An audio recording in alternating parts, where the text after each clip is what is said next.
Well, hello there, my chemistry students.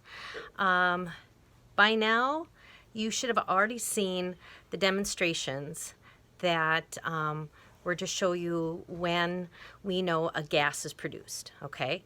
So I'm going to ask you some questions, and I'd like you to shout it out in the classroom, and I'll let you know if you're right or wrong because I won't hear your answers, but I'll still tell you the right answers. Okay, so if there is a if you put a flame next to some gas that's being produced and the flame just poofs out, just goes out, no sound, no nothing, just poof, gone. What kind of gas did you make? Da, da, da, da. Yes, carbon dioxide. That's the gas you would have had if nothing else happens other than the flame going out.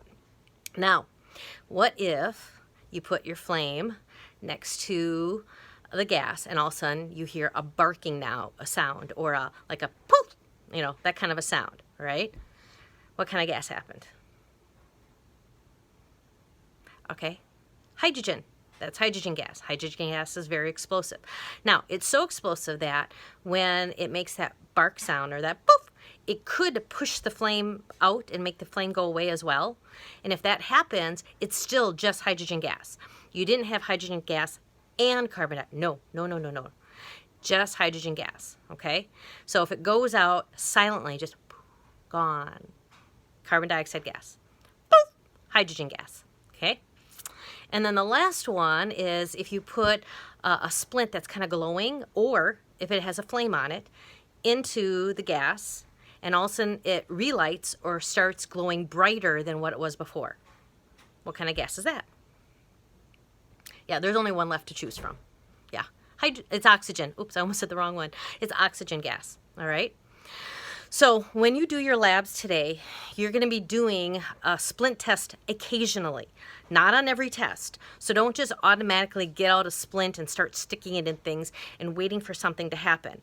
Only when the procedure says that you're supposed to do a splint test are you to do a splint test, because then you are actually looking for a gas that's being produced. And that's a hint to you that you're going to be making a gas, and we want to know, is it hydrogen? Is it oxygen? Is it carbon dioxide? Okay? Now, the other thing you should have already seen by now is the litmus paper.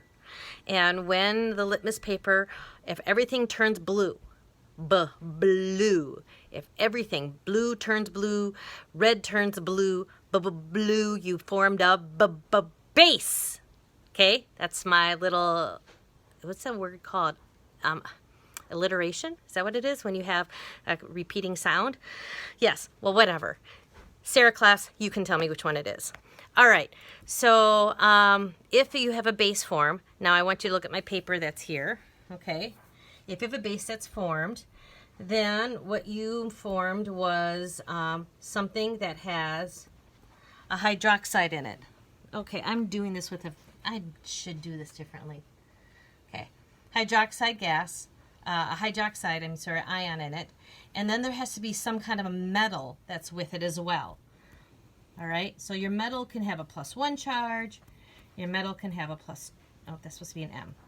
Your metal can have a +2 charge, your metal could have a +3 charge, and then the number of hydroxides that go with that metal will change. All right, so if you have a base that's formed, then that is your product, okay? Now, if everything turns red, if the red turns red, if the blue turns red, you have an acid. See, more sound things going on, okay? Red means you have an acid. Acids, as you learned from naming, always start with a hydrogen ion. So that's going to be really important for us when we want to predict our products, because then we can write the right formula for our acid, because we have to make sure there's a hydrogen ion with it. If red stays red and blue stays blue, then you have a base. You have something neutral. Oh gosh, I can't even say the stuff right. Too early in the morning for me. So if red stays red and blue stays blue, you have something that's neutral. All right, then we don't have any kind of funky thing for me to show you, sorry. And then you will never have the red turn blue and the blue turn red. It can't possibly happen.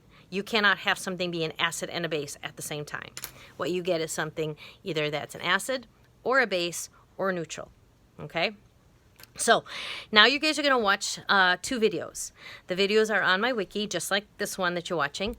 And these videos are your first experiment that's going to happen from your lab. And it's got to be a demonstration because it makes toxic stuff. All right. And so Mr. Gorsuch and I actually had to get rid of our materials that we used to demonstrate this like up to 2 years ago because we make stuff that we can't dispose of anymore, at least. Yeah, it costs too much money to dispose of it. So now we have to do it with videos, okay? So you're going to watch these videos, and then you're going to come back to this video here that I am. So pause this when I say pause the next time, and and then you're going to watch those 2 videos and then come back to this. So pause. All right. So now we finished watching those 2 videos on the mercury oxide compound, and I need to just talk with you guys about what it was that you saw. All right. So between those 2 videos, there was a splint test.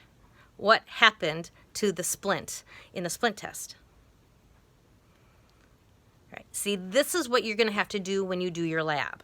When you do your lab, you have to watch very carefully every test that you do and everything about your products that you're forming, because everything about what you're watching is going to then help you predict what your products are and be able to write complete balanced equations.